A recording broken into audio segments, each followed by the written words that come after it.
যদিও আমি শরীফ উসমান হাদিকে বাস্তবে কখনো সাক্ষাৎ হয় নাই, মোবাইলে ওনার অনেক ভিডিওর মধ্যে আমি অনেক ওনার ভিডিও দেখছি।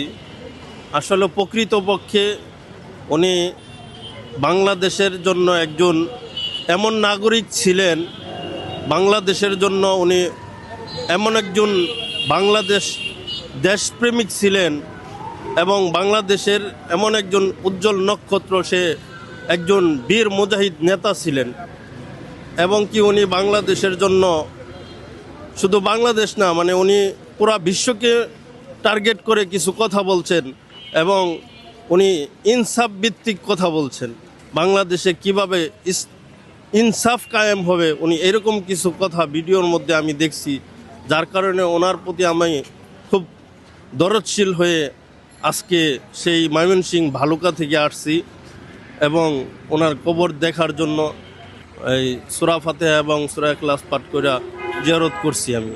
উনি জেনারেল ছিলেন অবশ্যই, আমি আরও জানতে পারছি উনি কোরআনের হাফেজ ছিলেন। এটা আসলে সম্পূর্ণটাই উনি আল্লাহ তাআলার ভয় ওনার ভিতরে কাজ করছে বিদায় উনি আলেম সমাজকে ওনার সাথে, মানে আলেম সমাজকে উনি সম্মানজনক চোখে দেখছেন।